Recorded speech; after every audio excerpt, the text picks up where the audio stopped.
Good morning and welcome to the Crypto Dome. We are here live with Adam Blumberg, co-founder at Interaxis. Adam, welcome back. Good to be back, Mehdi. And as we said, this is a pretty heavy news day. It is a heavy news day for sure. And, yesterday we saw quite the shakeup in all risk assets. Aside from the less than favorable inflation print, we're also on the precipice of something big here. The merge in Ethereum. You've highlighted over the last couple of weeks the difficulty of the merge and have certainly not underplayed the complexity in getting this right. We're within 24 hours of this. And, do you have any sense on the way things are going to pan out? Or, is it still, just buyer beware, let's keep an eye on things? I wouldn't even know how to have a sense of how things are going to play out. I have a timer going. And I think we're at like 18 hours or something. And it's close to like 1 a.m. Eastern or something, right? Yeah, it's moved to 1. And the interesting part, Mehdi, is the way they set the time, I guess, for when the merge will happen. It's not a set time. It's a set difficulty. And we're not quite sure. And the difficulty means, the difficulty is based on how many miners are online and how difficult it is to mine the next block. And when it hits a certain difficulty level is when we will switch from that proof of work to proof of stake. And so we're not even sure exactly what block that is. So when I have this timer on, I looked at it last night before I went to bed, and it showed that it's going to happen for me, in my time zone. I'm Central Time Zone. It was going to happen tonight at 10 p.m. When I woke up this morning, now it says it's going to happen at like 1 in the morning. So I don't think I will be staying awake for it. At least I'm pretty sure that something's going to wake me up at 3 in the morning. I'm going to check my phone to make sure that everything is good and I don't have to go find another job. Yeah, I hear you. It'll be, it's going to be a very interesting waking up tomorrow. So, looking forward to it one way or the other. At least we can see how it all pans out. Yep. Fidelity. So, Adam, I love Fidelity. You know what? They have been totally leaning into the crypto world, and we've discussed this week in, week out on how they're kind of opening access to Bitcoin investment for high net worth clients or however they're doing it. But now they're also talking about potentially opening things up for their retail customers. This is another landmark move. This is great. I think it's great. Fidelity they actually built their own custodial platform years ago. So they didn't partner with Coinbase or Gemini or anything. They just built their own. And they were just using it to custody, ultra high net worth or high net worth clients, people who had over $1 million worth of Bitcoin. I think it started at $2 million and dropped to $1 million. And they've steadily dropped that number, that minimum number of amount of Bitcoin you have to have in order to be a part of their custodial platform. Now, they've been kind of perfecting this custodial platform so that they can eventually get it down to retail. And I think with Fidelity, the back office or the meetings they've been having is talking about at what point are we ready to deal with the onslaught that comes, from a support issues, from compliance and regulation, all of those things. They know they have the custody down. The rest of it is, are we ready for retail to come in? But I think it's a good thing. If you don't have to go to a different account, if you can already be in your Fidelity account, log on, you have your other equities there, and you can, trade one out for Bitcoin. That's probably a good thing. For some people, it's probably a bad thing, right? They're going to FOMO in, they're going to, buy where they shouldn't. But hopefully at some point, as I'll always say, they go to some sort of financial advisor, some sort of financial help to determine how much Bitcoin they should have in their portfolio. But also, onto the retail side of things, just, people who've wanted to invest in Bitcoin have found ways to do it at this point. It's not like, everyone's been restricted and this is that huge an announcement. It's just great getting, the big boys having that flexibility to, have, as you say, the one account access. For me personally, I hate having multiple different spots to go to different things and whatever. So, it is nice to have that one spot, especially when you come to tax return season. You send one set of docs over to your account and off you go. Exactly. And what'll be interesting, Mehdi, that I didn't see in any of the reports. Remember, the reports that we saw is Fidelity is seriously thinking about it. And your buddy and mine, Novogratz, kind of dropped a little bit that he heard from someone at Fidelity that retail is coming. Bitcoin for retail is coming. He talked about it at the Digital Asset Summit yesterday. So we're pretty sure it's coming pretty soon. But what's not actually talked about, what I haven't read about, is are they going to make it accessible for IRAs? They were the first, I guess, big custodian to say we're going to allow it in 401k plans. The question is, when they make Bitcoin available for retail, are they going to allow it in individual retirement accounts? And that will be interesting. That will be really opening up the floodgates, I think, both on the good and the bad side, right? The good side is a lot more interest in Bitcoin, and that's where so much money is in this country. Is so much of it is tied up in retirement accounts, and to have access to it in retirement accounts will be helpful for the price of Bitcoin. Maybe not good for regulators. That they're not going to like that too much. Fidelity is going to have to answer for that. So I haven't heard anything about whether or not they'll be available. Bitcoin will be available for IRAs. Very good point, and good one to raise. And you know what? It'll be nice to see Fidelity and the regulators trying to hash this all out, because two big boys in the room can figure things out a lot more quicker than the small guys getting moved. And Mehdi, that's interesting, because it's one thing for the regulators to go up against Coinbase, who is a very large company, but nothing compared to Fidelity, right? Has nowhere near the size or the power that Fidelity has. So regulators can kind of bully around the crypto companies. It's really hard for them to bully Fidelity. Well, and they kind of, I'm not saying they need Fidelity, but they also want the traditional finance firms slightly on side as they try and figure out the DeFi universe, right? So they don't want to alienate people like Fidelity. No, they don't. They want them to help, because Fidelity knows how to keep people's money safe. Yeah.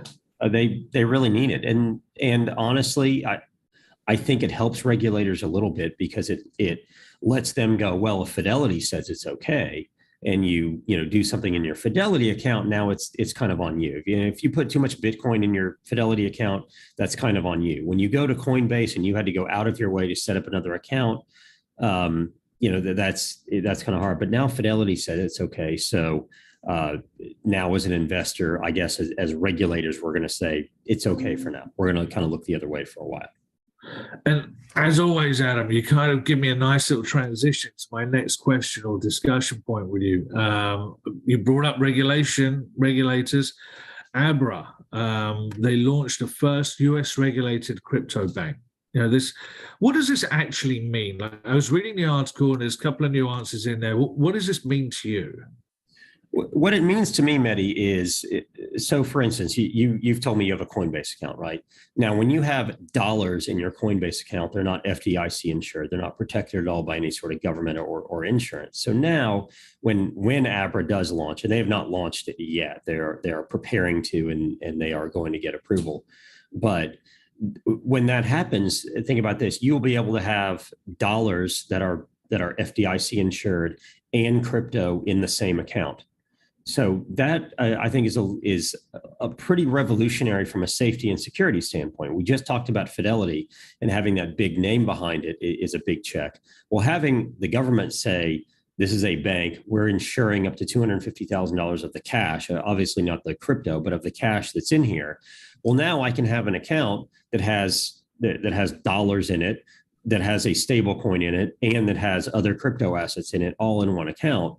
And that just makes things so much easier and honestly so much safer. So, Adam, just to clarify on there, if I've got, let's pick $250,000. If I have $250,000 in my Abra account, I have $150,000 in Bitcoin and $100,000 in cash. It's purely that $100,000 in cash portion that would be insured under the FDIC. Yes, that's the idea. The cash portion would be insured. Now, keep in mind also that this takes Abra to a whole different level of regulation, right? They have to prove to the government that they have the assets to back what is in there. And that is very different from what we saw with Voyager, that was fraudulently telling people they were FDIC insured when they were not. And with Celsius, where people thought, because I'm earning interest, that there's dollar or there's Bitcoin backing this. This is a situation where Abra would have to prove to the government that they have the assets sitting there in accounts that they can access easily to be able to get people their money. So they're also partnering or have partnered with American Express to utilize some form of credit card or debit card, however they want to put it, charge card. Right.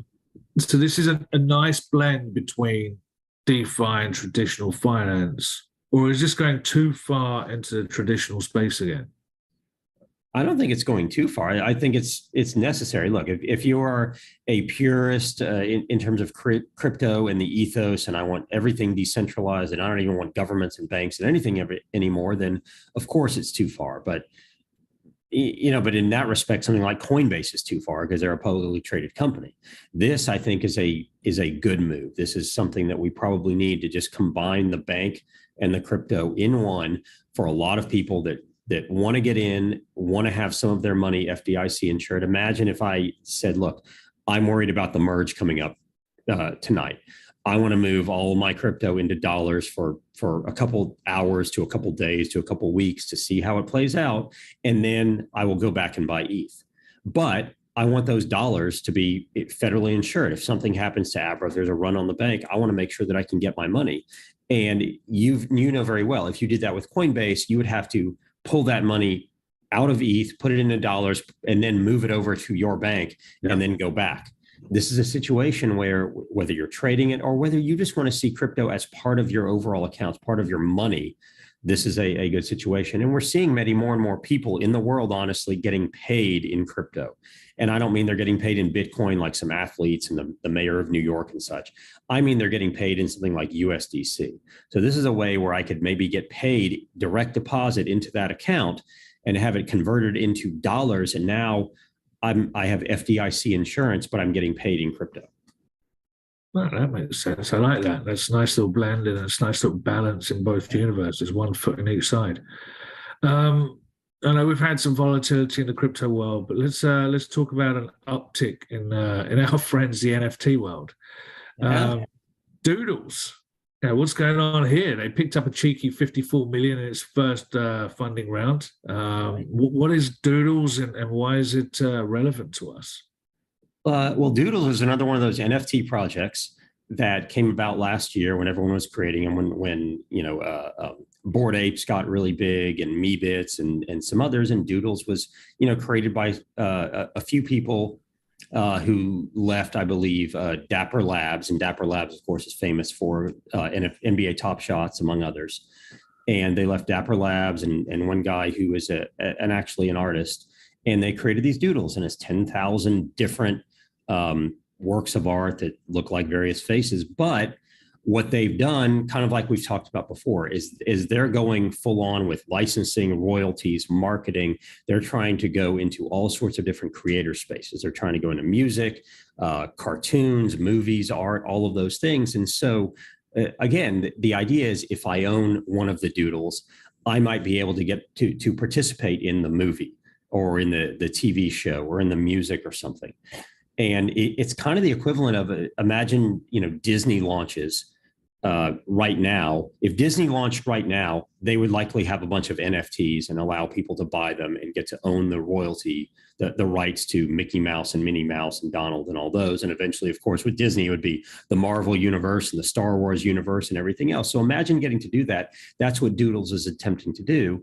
And of course, they got some big names among them, Alex Ohanian from Reddit, founder of Reddit, and more famously now Serena Williams' husband.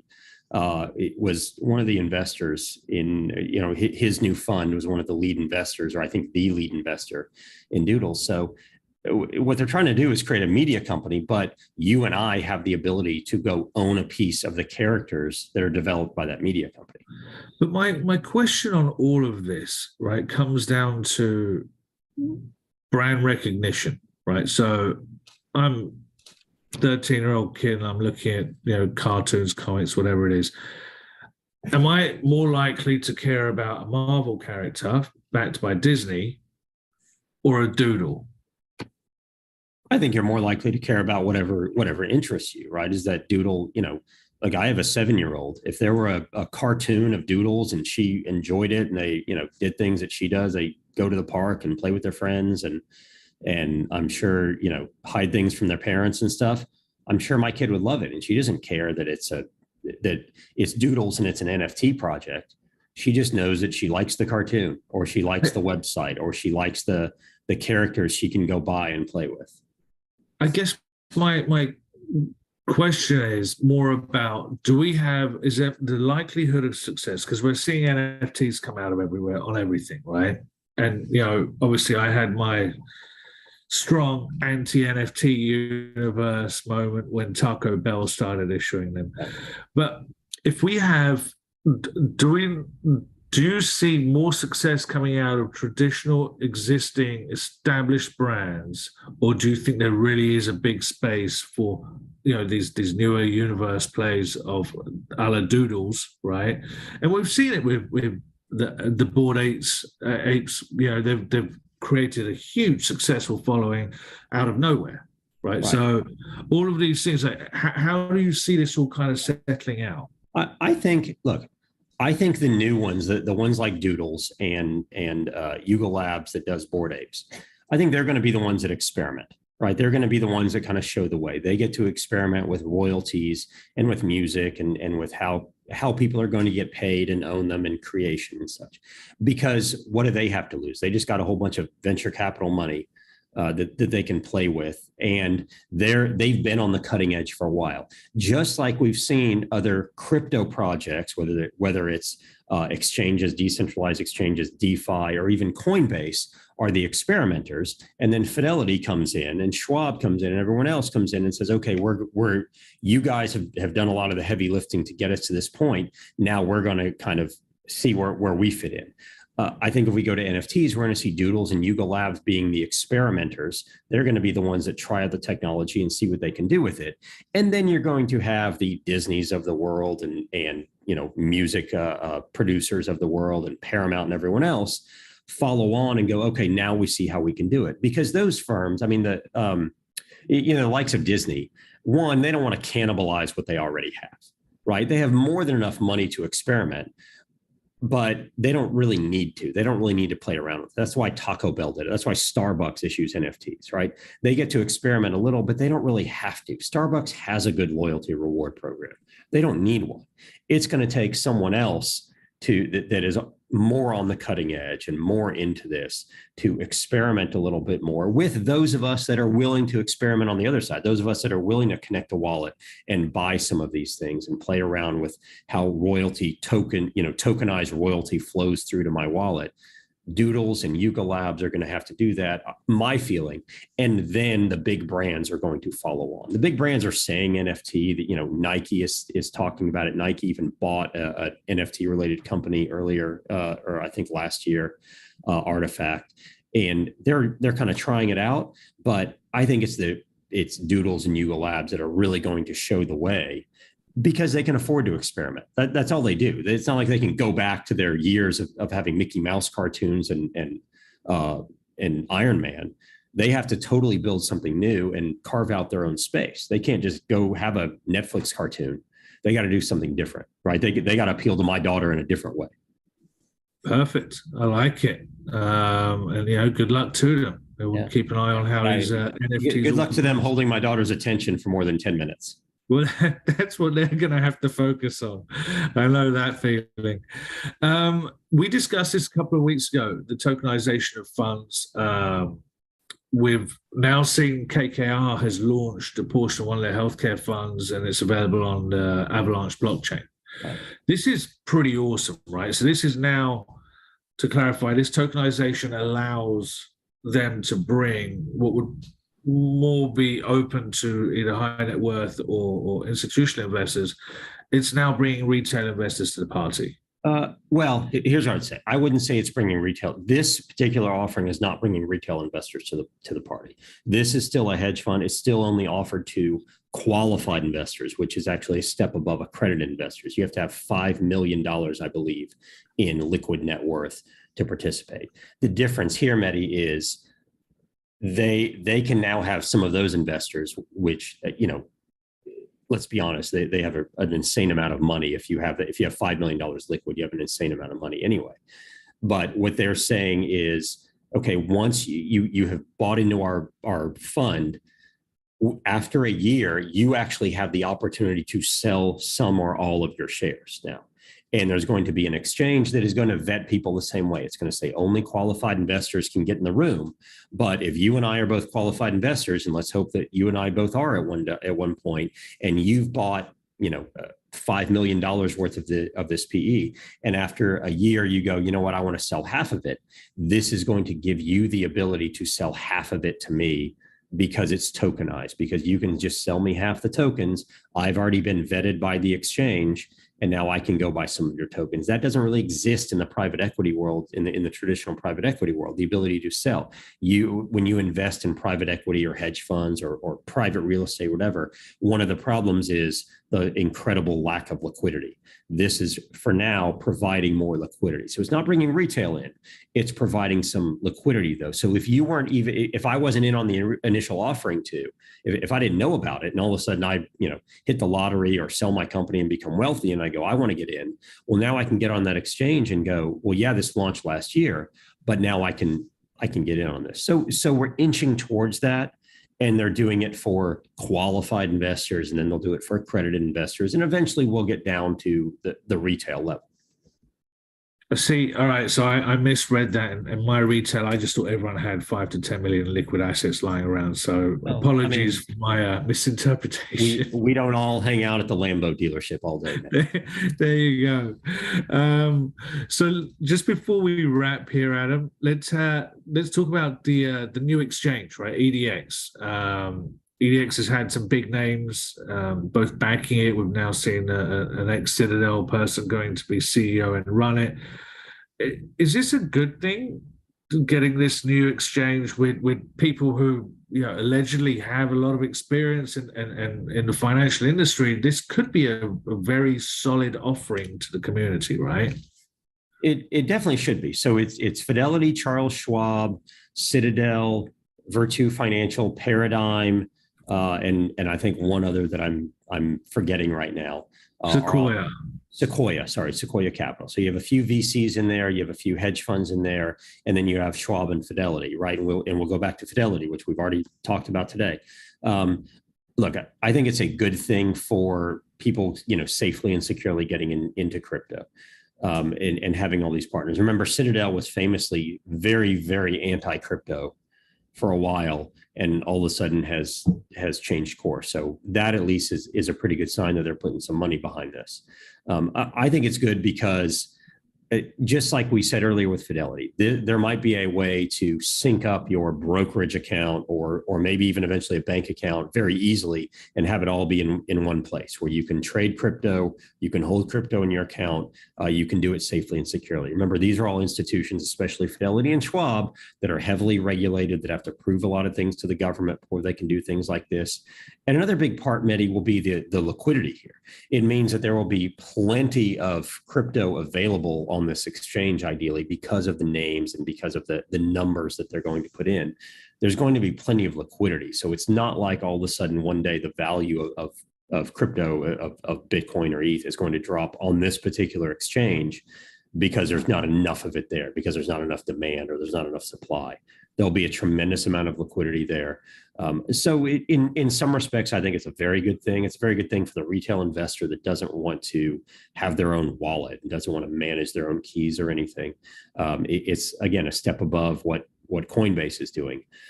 As if you're, again, a purist or for the ethos of crypto, do you want all these big name traditional companies to jump in the pool with us? And then what is that going to mean for regulation? What is it? Is it just going to water it down to where they're just going to be glorified stocks at that point? That's kind of, that's kind of my worry on the kind of the ethos of it. But I think it's a good thing because, look, it shows the entire industry. It shows the traditional finance industry. It shows retail investors. It shows institutional investors. All these companies are heavily behind it. They wouldn't throw this money together and create an exchange if they thought it was a fad or a bubble or anything else. And for all this to be happening during what is obviously a bear market in crypto, I think is pretty phenomenal.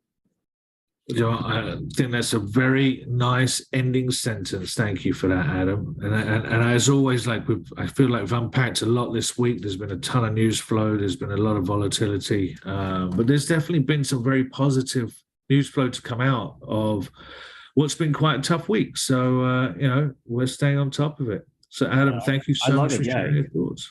Thanks so much for having me live here on Crypto Dome on a very eventful weekend. We haven't even had the biggest event of the week yet. It's coming. Watch the clock. Yep. 1 a.m. Eastern or thereabouts. We'll see. Next week, we'll definitely have a lot to talk about. That's for sure. So we'll see you next week. Tune in. Open Exchange, thank you so much for making this all happen. The magic happened, Brendan.